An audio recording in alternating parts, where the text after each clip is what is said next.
Welcome to If the Walls Could Talk in Buffalo. Don, how you doing? Welcome back, right? Welcome back. This is part 2 of our defensive back series from Nate to Tre, the 30 most interesting defensive backs of the past 35 years of Bills football. Yeah. We went through 17 of them in part 1. Figure we'd make it a little bit easier for everybody to consume this in 2 different episodes. We ended with Drayton Florence and his famous pick 6 against New England. We're going to go to a big fan favorite of the 90s. He's most well known for a post-game celebration. Okay. And then he got hurt. And I need the story about whether he got hurt during the post-game celebration. Talk to me about Leonard Smith.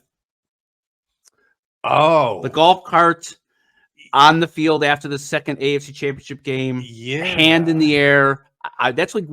That's one of my most vivid memories as a high schooler, the Super Bowl era. Right. Now, didn't he get hurt on that? What happened? He ended up with a staph infection. Correct. And didn't play the Super Bowl. No. And was it because of that? Did he fall off of it? What happened? Do you know? I don't know the details about that. I had forgotten about that. But that was a big loss because in Super Bowl 25, of course, O.J. Anderson, they were just he was just barreling through. We could have used a hard. Well, that was Super Bowl 26. Yeah. Sorry, the next year. The Redskins had their way with the defense as well. Yes, they did. You're right. Okay, that was the next year. Bob Schatz told me a story about that because he traveled to the Super Bowl and he was responsible for giving players credentials. Okay, so he had to go to everyone's hotel room. And he went to Leonard Smith's hotel room, and he was there in the dark by himself, just seething, stewing that he couldn't play. And was he scary. Like that around the building? Because he was known as a heavy hitter, angry guy. I loved him as a kid. He was like he'd stick his nose in there, and he was like one of those strong safeties at the time who was basically a glorified linebacker. Yeah, he was a good pickup from the Cardinals. Really, you're right. A hard hitter. Had one of the greatest plays. It was a fumble recovery, a pick 6 in that Denver 77-second comeback. Yes. But he was scary because at the time I was still working in the ticket office before moving into administration. So I handled players' tickets. So I had to go down every Thursday or Friday after they were done. And the people that took care of the players' tickets put a lot of time and effort into it. They tried to handle all their special requests if they had family coming in. He always gave me a hard time every single time. He's like, these are the best tickets you got, right? I mean, you're looking around the room with Jim Kelly, Bruce Smith. Sorry, Leonard. And that's what you say. They're the best. They're good. No, they're all good. They're the 20th best tickets, like you're the 20th best player. Oh, man. I mean, no offense. I mean, this is a Super Bowl team. You got Hall of Famers and Wall of Famers, and you're Leonard Smith. You're a good, you're a good player. Yeah. But you're Leonard Smith. And I remember, I go, man, am I doing something wrong here? And I look around at the other DBs, and they were just like, okay, well, I just want to. You know what? I mean, I guess that explains the way he played on the field and off the field, and that's one of my most vivid memories is him on the golf cart, or the gator, whatever. It wasn't a golf cart. I suppose it was probably a gator, just going off the field with his hand in the air after the second AFC Championship game. Yeah, Bob Schatz reached out to me yesterday. We're supposed to have coffee in the next couple of weeks. You got to find that one out. I'm going to ask him because he'll know all the details about Interesting. that. Okay. Piggybacking on that, another guy who had probably the most important play of the the second most important play of the 91 AFC Championship game, Kirby Jackson. Yeah. That game got scary where, Elway was out, but Denver scores, makes it 10-7, and recovers the onside kick. Yeah. People forget about that. They had the ball at almost midfield, field goal to tie it. The first play after that, Kirby Jackson knocks the ball out and recovers it himself. Fantastic play. Clearly the biggest play of his Bills career. Kind of an under-the-radar guy, always opposite of Nate. I didn't know him very well. I was right there with him, but he was like the opposite of Leonard Smith in a way that he just hardly spoke. But I do remember that play. You know what, though? I got to confess, I remember that he recovered the fumble. I didn't remember that he also caused it. Mm-hmm. Wow. It was. I mean, at that point, it was probably a 50-50 game. Denver's got the ball at midfield with like a minute and a half left. If you're doing the win probability thing, it was probably 50-50. Yeah, it could have snuck north of 50-50 when they get the ball at midfield with a Right. minute and a half left. Right. He made a fantastic Woo! play. Yep. And thank you for that, Kirby. And then Yeah. obviously the Super Bowl went a little bit south, and then it went downhill from there. But that's a guy who, role player, whatever. But if you mention his name to Bills fans back then, you'd think about that Denver game and the AFC Championship game. Yep. Next guy on the list we've had on our program, I know was a personal favorite of yours. Maybe the most amazing player story in Bills history, George Wilson. Yeah. Oh, that was funny. If we had a highlight reel of our program, his would be a slam dunk top 5, top 3. And also, I learned from many people who follow our show on Twitter that George Wilson is a very handsome man. Okay, I more than on more than a few occasions we got. Wow, George looks great. Yeah. Wow, George is a very handsome man. He's got colored eyes that look fake. Okay, Like looks like he's wearing contacts or something. Yeah, I don't think they are. They're either like super blue or super green or something. Okay, yeah, but you didn't make a habit of staring into guys' eyes. No, often, right? I did not. George's was okay. George's they stood out. Okay, yeah, George's what a story. What a story he was, and I was glad that he was able to share that. He undrafted, came over from Detroit. Was the DBs were stacked on that team. He was told he was a receiver. He had like a record-breaking game at Kentucky. 7 touch, something crazy in a 7 overtime game. Right. Yep. And but he wasn't going to make the team as a receiver. So John Guy told him, "Look, why don't you switch to safety? And you got a shot." You could tell how much a front office guy and a coaching staff respects a player to even give them that opportunity. Yeah, that's almost unheard of. True. Right. And he, it wasn't even him converting from receiver to corner, it was safety. They're like, ooh, I guess that might also speak to the need that you talked about in part 1 when you drafted Dante Whitner. You guys needed safeties. Yeah. If you're converting receivers to safeties, there's a need there. Exactly. And he ended up being a solid player. This is something that just popped into my head. What happens to his contract? Like incentives and all? It wouldn't have changed. I think he came over on a very basic contract that didn't have incentives. But when he got his second contract, which he did, it had all safety incentives in there. So there were like at a base rookie, like undrafted free agent contract, there's really not many incentives. No incentive clauses. No, okay. they're bare bones. What would have happened? You got to rip the contract up and do a new one? Well, I think if he had a contract that had incentives as a receiver, it means that he had been a good enough receiver to earn a contract, that he had shown enough. Okay. You know what I mean? But yeah, his first game is Monday Night Football against the Cowboys, and he has a pick 6. Right. Like, right. Oh my gosh, you kidding me? You couldn't write it up. So really nothing changed for him, like compensation wise or on the roster. Interesting. Yeah. That would have been crazy to have that. But no, it didn't in that first year. Okay. Next guy on our list is a guy who everybody will remember, good and bad. Had probably one of the toughest plays of the past 35, certainly of the drought. I'm sure you're going to go to it right away. Leotis McKelvin. Here we go. Go ahead. New England. Yeah, it was in New England. We had the lead late in the game. It was there. At this point, I had come down from the press box where I was watching the game to watch the rest of it in the locker room on TV. And I think it was 2009. And I was in the locker room, and we had built the lead. All we needed to do really was run the clock out. Right, it was kick return. New England had scored. Yeah, but it was still our game to lose, which we did. And McKelvin tried, caught the ball successfully, returned it, got kind of held up by a couple guys long enough that it got dislodged. And New England got the ball. They scored. They won. It was when you're in the locker room like that.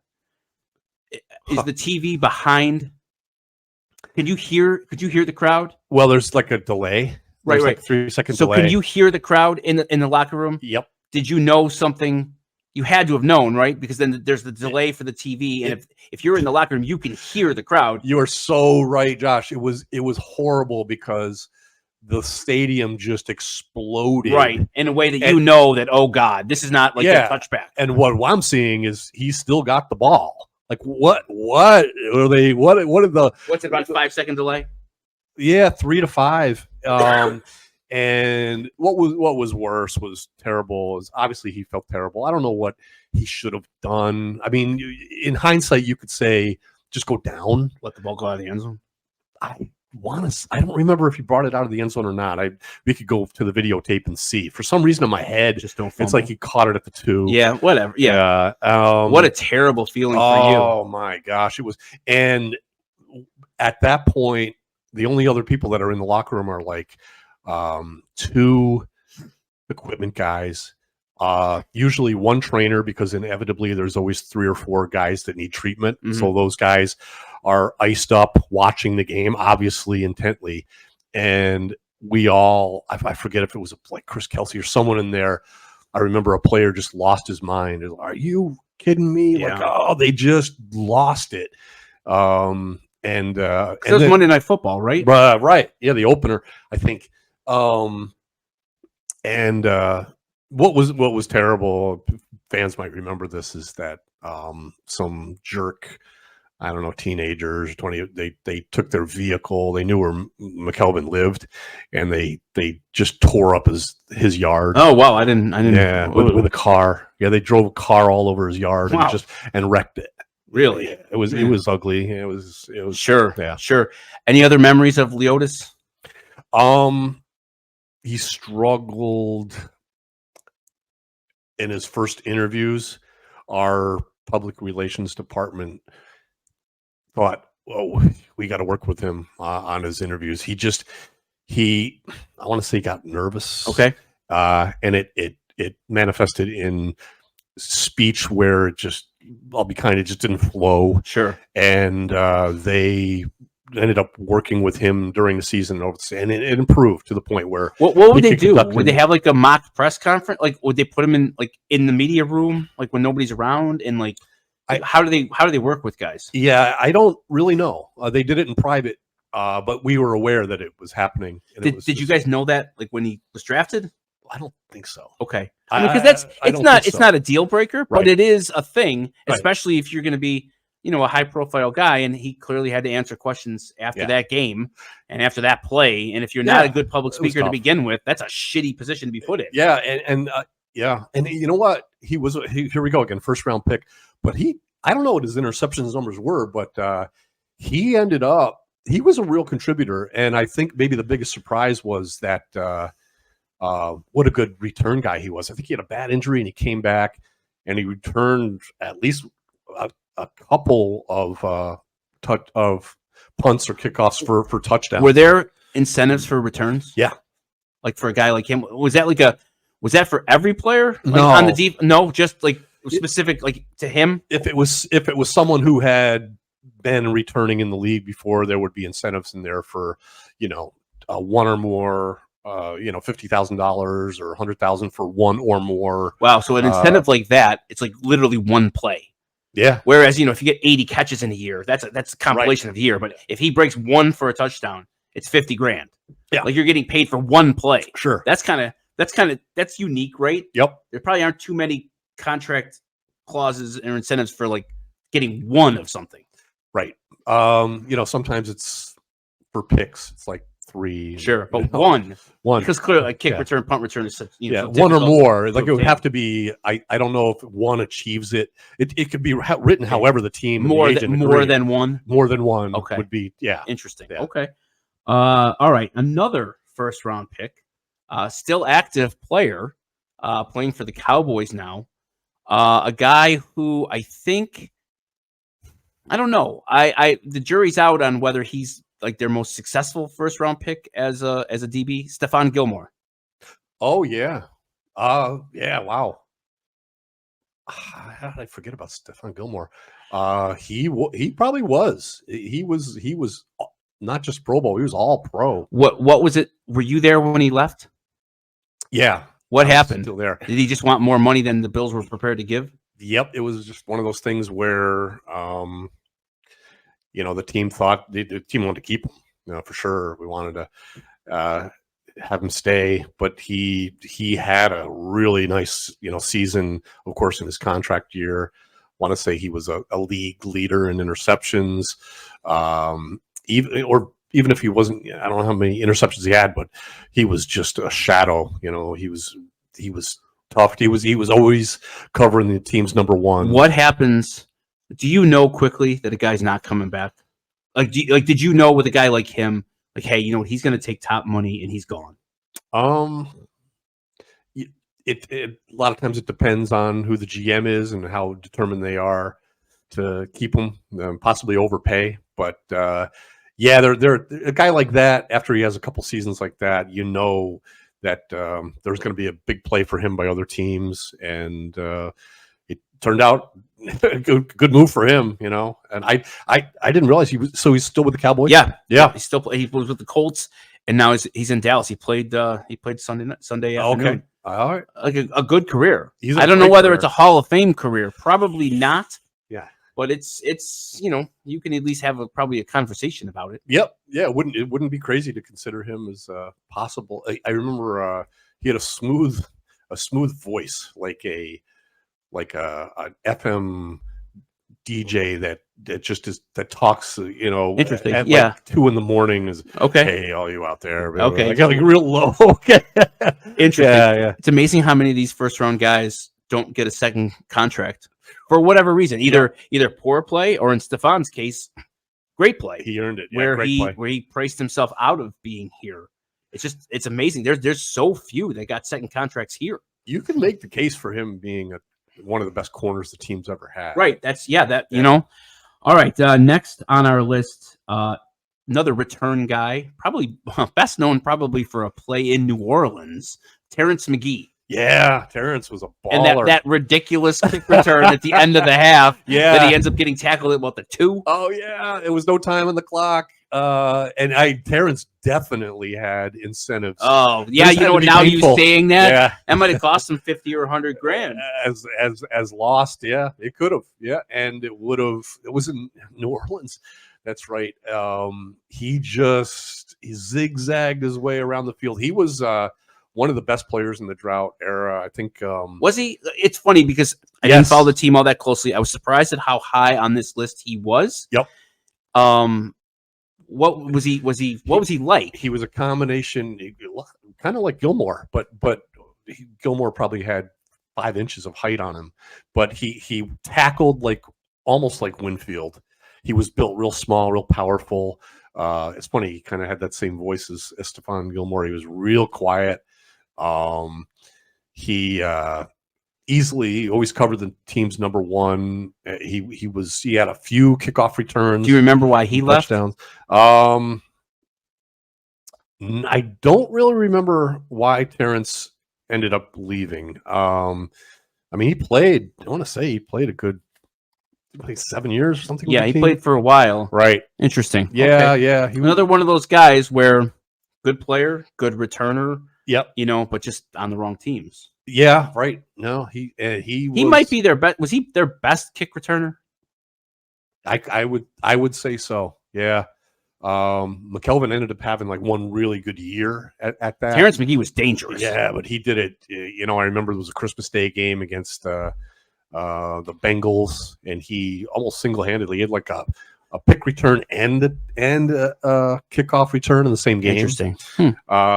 I was surprised at how high he was on the list. Real quiet. He had a tough business situation where he ended up investing in a company and it went belly up, and there was a lawsuit. That's just kind of a side note. I remember feeling bad for him. It was a decision he made, but it was We're up to the top 6 of the guys in your era at the Bills. There are the 2 leaders in Bills interceptions all time are guys from way back, 60s, 70s, who clearly I didn't know, and I would assume you don't know. So we're in our top 6 now. All right. And this guy, fan favorite, some of the biggest plays in the Super Bowl era, certainly in the comeback game, His rookie season was unbelievable. I think he was in the Pro Bowl. I think he had 9 picks. Henry Jones, another first round pick. Yes. Now in the first episode here I was thinking about when you brought up all these first round picks and how, some they just maybe underachieved or weren't. They never got a second contract, and that's why I had to replace him. But he was a guy that worked out really well. Yeah, really well. His first year, the third, so he replaced Leonard Smith basically. Yeah, came in from Illinois. Yep. And his first year, he had like 9, 10 picks, something crazy, and for touchdowns too, like against the Giants on a Sunday night. I remember, I think he had 2. And he was a late pick because it was coming off a Super Bowl year. I want to say 28. Yeah. So, yeah. But he worked out. He was a holdout, which was curious. I think it was 27. The Bills picked 27th 4 years in a row. There were 28 teams in the league. Okay. That's what it was. 27th 4 years. That makes sense. But then he held out a training camp and was like, come on. As a rookie? Yeah. Okay. Yeah. It didn't affect him. He might have even missed a few games. I don't recall. Interesting. But ended up being immediately the guy. Like that pick was definitely and he was there. He was there throughout the time I was there. He was a locker room leader. Yep. Even in the late 90s, yep. Being picked in 92. He has one of the biggest plays in the comeback game when the team was down 11 and Warren Moon overthrows the receiver across the middle and he picks it off in the stadium. It was at that point for me where I thought, oh my God, we're going to win this game. You had been down, 32-3 or what? No, 35-3. Sorry. Yeah. I should know that. And score a couple touchdowns. And then you need to stop. And then Warren Moon overthrows and he catches it and it goes down to like the 20. And they pan to the crowd and it's just bedlam because then you're down 11 with the ball. They end up scoring on the 4th and 5 after that. But that's one of the more memorable plays of the comeback game and obviously of his career. Yeah, that game should be a movie. Should be a movie. I've watched that game on YouTube too many times. Yeah. Too many times. All right. 5 to go. Okay. We have Kurt Schulz. All right. We had on the show, had the iconic hit on Herschel Walker in the Dallas game in 96. Had Chris Berman had the nickname of him, Kurt Schulz, he knows everything, or he knows nothing. From Hogan's Heroes. Yeah. A little bit before my time, but I got the reference over the years. One of those guys who I don't think you would have guessed he was like top 5 in Bill's history in interceptions. How about that? Kurt Schulz. Yeah, I was glad he came on. You said before we brought him on that you were excited to talk with him about the hit on Herschel Walker. Yes. And I told you, I said, I don't know if he's going to do it. He's such a humble guy. I just don't know. He might blow it off. He might just say, but you got him to talk about it, and he had some fun with it. Like he brought back, oh yeah, I saw the ball coming, the timing, and I had him sized up. And Herschel Walker was a beast then, and one of the most famous players in the NFL. And John Madden goes crazy. That was the only time Madden and Summerall were ever in Buffalo for a game. Yeah, right. And he goes crazy about Kurt Schultz's hit. Yeah, down at the goal line, like a really solid player, and a guy who clearly out, what was it, 6th round pick? Something like that. Out of Eastern Washington. Yeah. And he was pretty much like exactly what you'd expect. Exactly right? what we'd expect. Yeah. And I think I told him the story. If I didn't know if he'd remember or not, but I was playing in a basketball league in the city, and we had the only way we could stay in games was fundamentals, backdoor stuff, pick and rolls. But we won a share of games, but there was just one team, the city team, and they were just way more athletic than us. And they had one guy that I think scored like 40 points on us. We only lost by 10, but this guy we just couldn't stop him at all. I got to believe it wouldn't surprise me if he played at Canisius or Niagara or something. He was just still. And so Bob actually asked Kurt if you would want to, it was March, would you want to play with us? And he's like, sure. We were surprised because, he was still active in the league and he didn't want to risk injury. And we get to the gym and we're like, that guy, Kurt's like, I don't play much offense, but I lock him up. Like defense. And we're like, perfect. That guy scored like 40 points on us. I got him. That was fun. And I think the guy had like 4 points Yeah. all night. Well, And he didn't know who he was. what a perfect assignment. Sure, and he doesn't look like an NFL player. No. It's like, who's this dude? It was so much fun to watch because they were so frustrated. That's amazing. Like, who is this guy? Right. Did you tell him afterwards? I don't think I told him. I wonder Did if somebody someone else, tell him? I would have made him feel a lot better. Yeah, sure, of course it would have. Yeah, if you Okay, get locked up by Kurt Schultz, that's not not a bad thing. That's really that's a great story. Right. All right, 4 to go here. Jarris Byrd. Yeah, Jarris Byrd, I think, is like a top. You talk about great rookie years. I think 2009 he came in and made the Pro Bowl right away. Did he have 9 or 10? More of an impact. Now his dad. Yeah, his dad played. His dad played with the Chargers. Okay, and he was a coach in the league. Actually, coached the year I got let go. He was Gilbert, a guy that came in. Oh, he coached for the Bills. He coached for the Bills. Okay, so I was with him for a few months, but real outgoing guy. And Jarris was kind of quiet, and but man, he set the world on fire right away. He was a big hit. And but he ended up not. He held out for a second contract, and it worked out for him. I think he went to the Saints, right? Yeah, it's amazing, doing this show with you this many times and hearing your insights. That second contract is really like the inflection point of guys' careers. Oh, it is, right? It's pivotal. Like, it's amazing how people don't really. I hadn't really considered it, but your career goes one way or another at that second contract.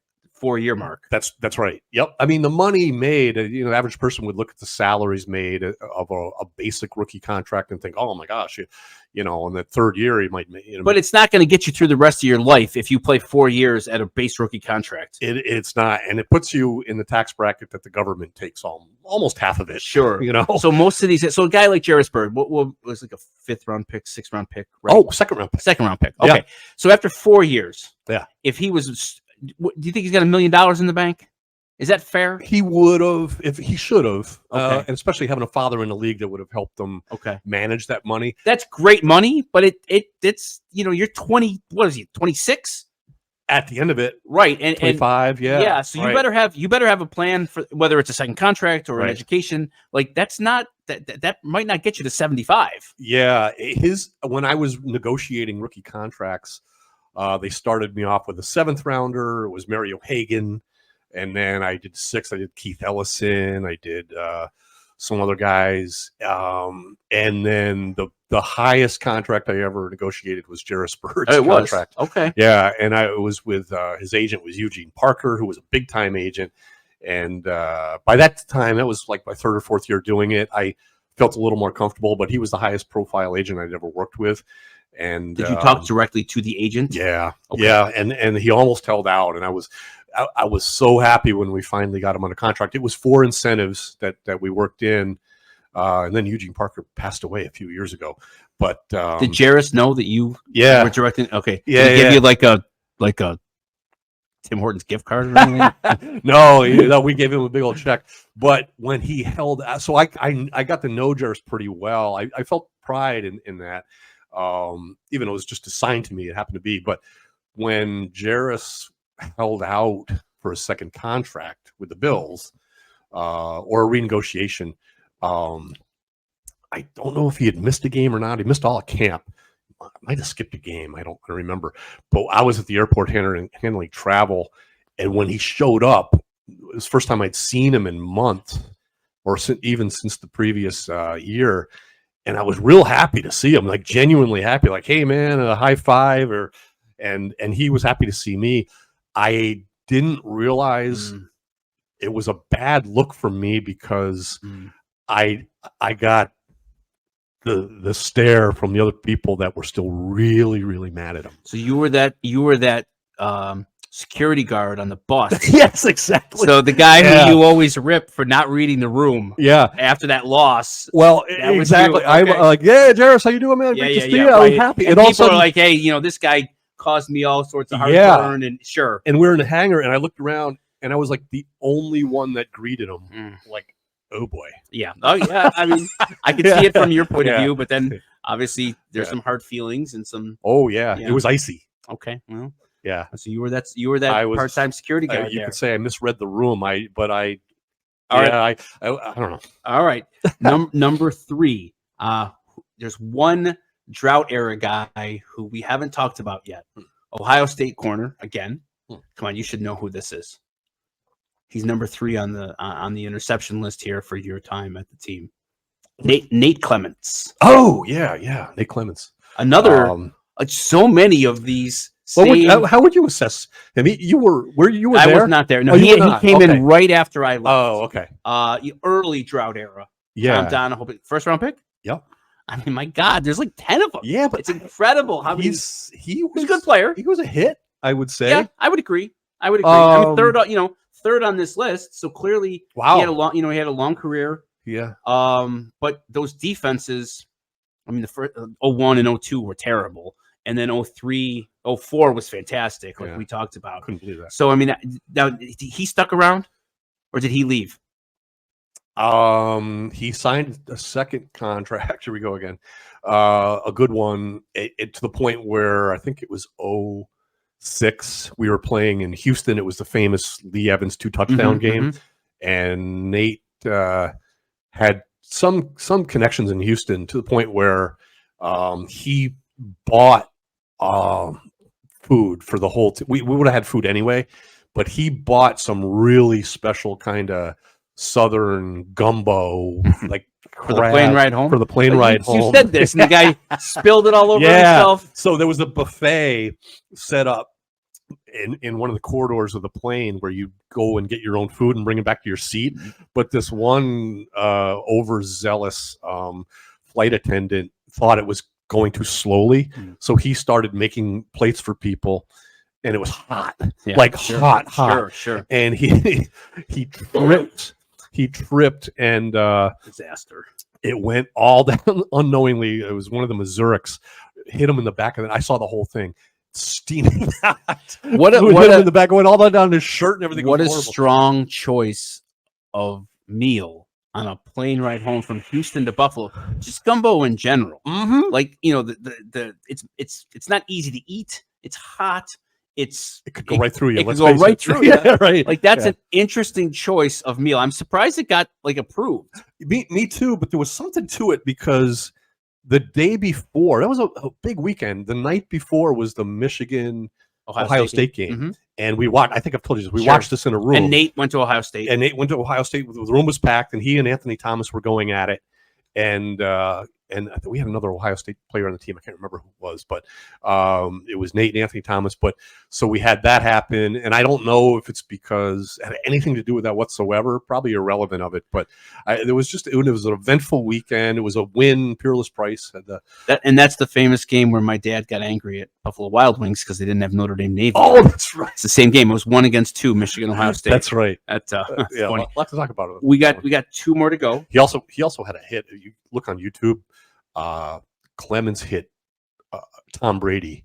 Okay. It's a hit that you can't believe didn't draw a penalty. No, it would now. Oh, it would now. Yeah. Okay. Oh, and Brady got up and he kept playing. Interesting. But he looked like a rag doll. Clements just obliterated him. You could go on YouTube and see it, and you'll be like, how is that not a penalty? All right. I'll look that up. Yeah. 2 more to go. Okay. Another Nate.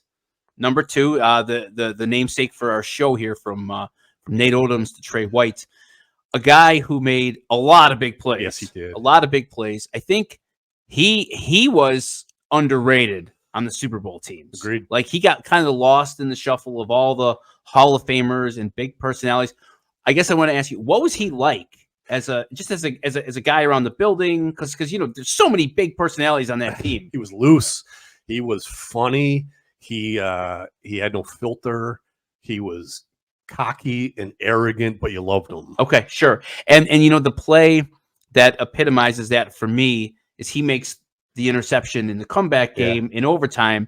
He gets face masked on the return, and then he stands up and he does like the double this, and it just I never met him, but you could just see the type of person and the way he played just from that he makes this play. Then he gets a pretty vicious face mask tackle and gets up, and it's the two hands in the air and you like almost taunting, the Oilers sideline. Well, that 15 yards just made that a chip shot for Steve Christie. I don't think he was thinking about the 15 yards in that moment. I think he was like, blah, blah, blah, blah, blah, whatever.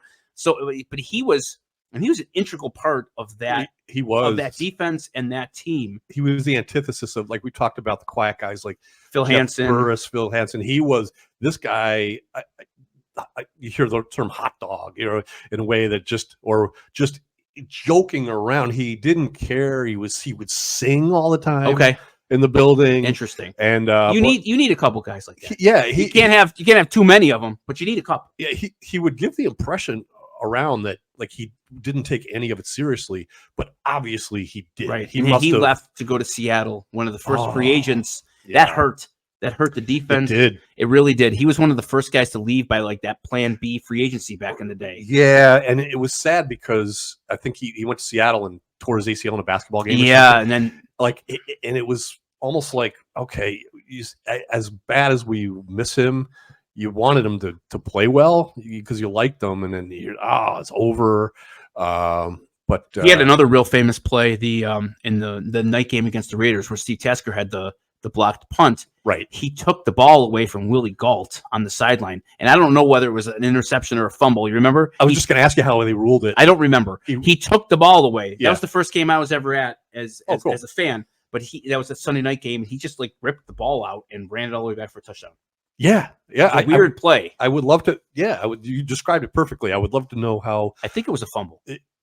I'm pretty sure because he caught it, he made a football move, and then he took it away. And then he ripped it away. Yeah, and then just ran the other way with it. Like, right. Wait, can you do that?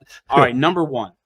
I want you to guess who is the guy with the most interceptions in the era where you were a employee of the Bills that we have not yet talked about. I think I'm pretty sure I know it, and I've been thinking, boy, this name should be coming up here pretty soon. And he is the antithesis of Nate Odom, yes, personality-wise. Okay, well, so why don't you go ahead? The professor, Mark Kelso. Amazing that he is third all-time in Bills interceptions. Is he? And he's first in what I'd call like the modern era. Wow. Mark Kelso.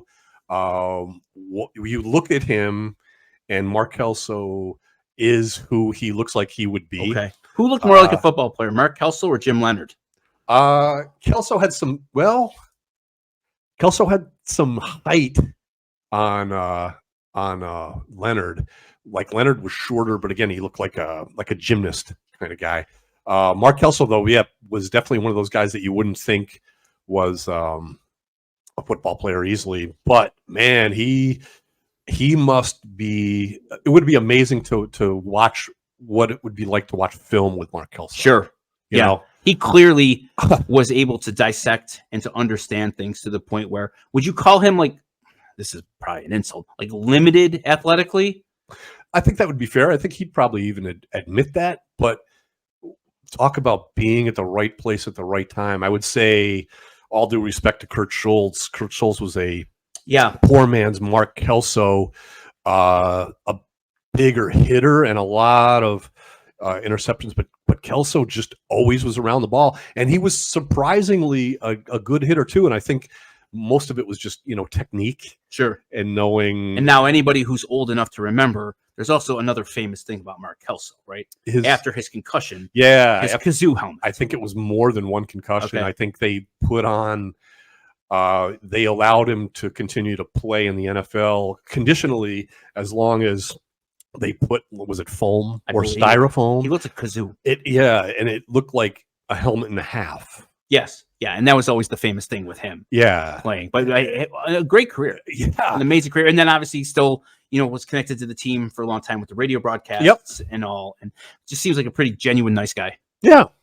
I would love to get him on the program. I talked to him a year ago, and he wasn't feeling it. Okay.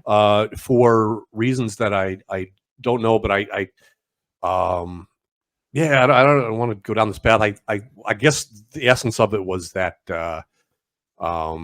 he wasn't doing the radio for the team anymore, and perhaps he still wanted to, but there was some arrangement. I don't know how that went down, well, but maybe it wasn't. He said he would. He said hit me up another time. Well, here's another time. So yeah, I would love to get him on. And one funny story with him is my daughter was playing lacrosse at Kutztown, and I was at the game, and I think I told the story before, but the baseball team was practicing too. And before I left Kutztown's campus, I wondered if there was any tribute to Andre Reed. So the baseball team's coming off the field, and I grab one random guy, not literally grab him, I talk to one guy. Hey, excuse me, is there any place here that commemorates Andre Reed? And I happen to be wearing a Bills polo, which I wasn't even thinking about. He goes, "Oh, are you from Buffalo?" I go, "As a matter of fact, I am." And he goes, "Oh, my roommate is Mark Kelso's son." Oh, how funny! I mean, there were like 30 guys coming up the field. Random. It was I couldn't. Interesting. Yeah. Huh. So I don't think you told that one. Okay. That's good. Hopefully, everybody liked our stroll down memory lane here, the 2 parts. Hopefully, if you didn't check out part 1, please do like and subscribe to our podcast. It makes a big difference on the YouTube algorithm. And hopefully, everybody will tune in next time. Thanks a lot. Good.